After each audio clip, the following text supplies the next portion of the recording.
खोई हुई चीजों का द्वीप। बहुत समय पहले एक छोटे से समुद्री किनारे वाले गांव में दो साहसी भाई बहन लियो और जोई रहते थे। लियो हमेशा अपनी चीजें खो देता था, उसके मोजे, उसके पसंदीदा खिलौने, यहाँ तक कि उसकी किताबें भी। दूसरी तरफ जोई बहुत ही व्यवस्थित थी। वह अपनी चीजों को हमेशा सहेज कर रखती और कभी कुछ नहीं खोती थी। लेकिन एक दिन कुछ ऐसा हुआ जिस पर जोई खुद भी यकीन नहीं कर पाई। उसका प्यारा भरवा खिलौना खरगोश फ्लॉप्सी बिना किसी निशान के गायब हो गया। मैंने हर जगह देख लिया, जोई रोते हुए बोली। उसकी आंखों में आंसू थे। फ्लॉप्सी कहीं नहीं है। लियो ने देखा कि उसकी बहन कितनी दुखी है, तो उसने मदद करने का फैसला किया। हम फ्लॉप्सी को ढूंढ लेंगे, मैं वादा करता हूँ, उसने कहा अपनी टॉर्च और बैग उठाते हुए। मुझे लगता है कि मुझे पता है हमें कहाँ जाना चाहिए, जोई ने हैरानी से पूछा। कहाँ? खोई हुई चीजों के द्वीप पर, लियो ने रहस्यमय ढंग से फुसफुसाया। जो भी चीज खो जाती है वो वहीं जाती है। अगर फ्लॉप्सी गायब है तो वो वहीं होगी। जोई ने पहले तो उस पर यकीन नहीं किया, लेकिन जब कोई और विकल्प नहीं बचा तो उसने इस रोमांचक सफर पर जाने के लिए हाँ कर दी। उन्होंने एक छोटी नाव में नाश्ता और जरूरी सामान भरा और रहस्यमय द्वीप की ओर निकल पड़े, जिसके बारे में लियो ने केवल कहानियों में सुना था। रहस्यमय द्वीप। घंटों तक नाव चलाने के बाद आकाश में अंधेरा छा गया और धुंध के बीच उन्हें द्वीप दिखाई दिया। यह कोई साधारण द्वीप नहीं था, यह अजीबोगरीब रंग बिरंगे सामानों से चमक रहा था। मोजे पेड़ों से लटक रहे थे, खिलौने हवा में तैर रहे थे और किताबें किनारे की रेत पर खुद ब खुद मीनारे बना रही थीं।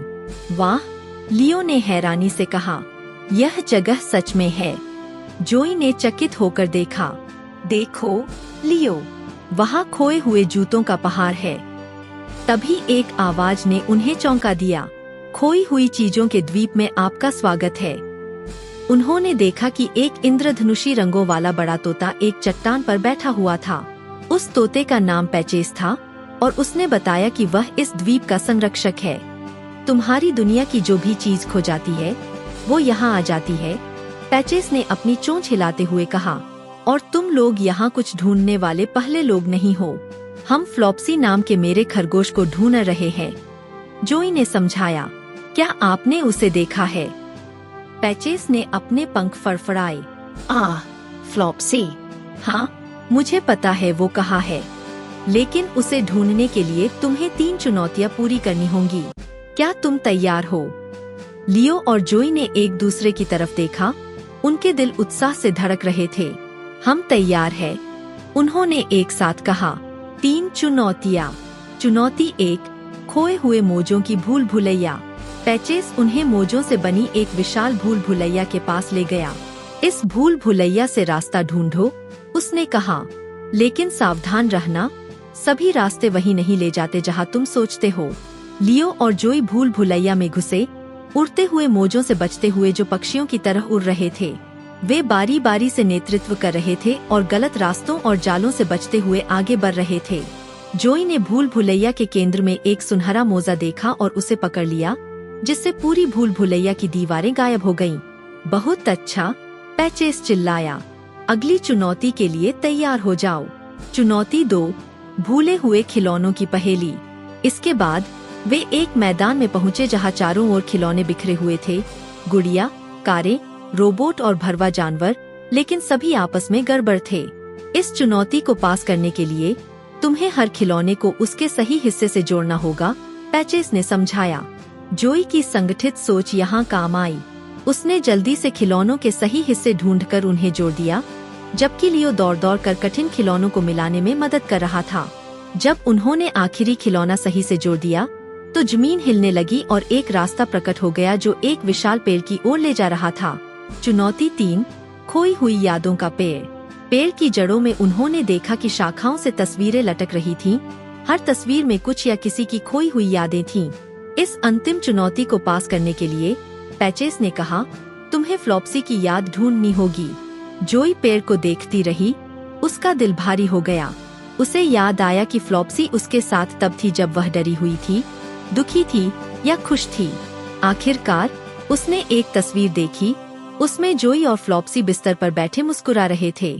यह वही है, जोई ने धीरे से कहा और उसे छूने के लिए हाथ बढ़ाया। जैसे ही उसने तस्वीर को छुआ, चारों ओर एक नरम रोशनी फैल गई। पेड़ धीरे से हिला और सबसे ऊंची शाखा से फ्लॉप्सी धीरे धीरे नीचे तैरते हुए आई, बिल्कुल सुरक्षित। तुमने कर दिखाया, पैचेस ने खुश होकर कहा। तुमने वह पा लिया जो खो गया था। घर की यात्रा।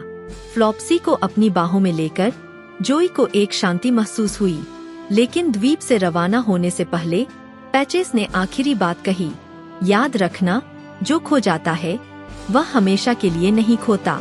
कभी कभी हमें बस थोड़ी ज्यादा कोशिश करनी पड़ती है और कभी कभी हमें अपनी चीजों का ध्यान बेहतर तरीके से रखना सीखना पड़ता है। लियो और जोई ने सिर हिलाया। उन्होंने पैचेस को धन्यवाद कहा और नाव में बैठकर वापस अपने गांव की ओर चल पड़े, मन में ज्ञान और जिम्मेदारी का एहसास लिए हुए।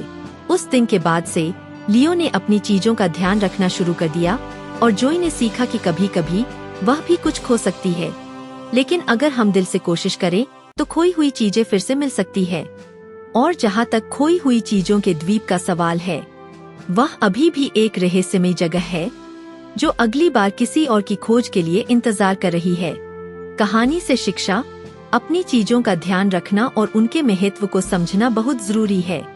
लेकिन अगर तुम कुछ खो दो तो हार मत मानो, थोड़ी कोशिश और देखभाल से खोई हुई चीज वापस मिल सकती है। अगर आपको ये कहानी पसंद आई और आप ऐसी और कहानियाँ चाहते हैं तो 50 के लाइक्स हिट करें और चैनल गिगल ब्लूम हिंदी को सब्सक्राइब करें।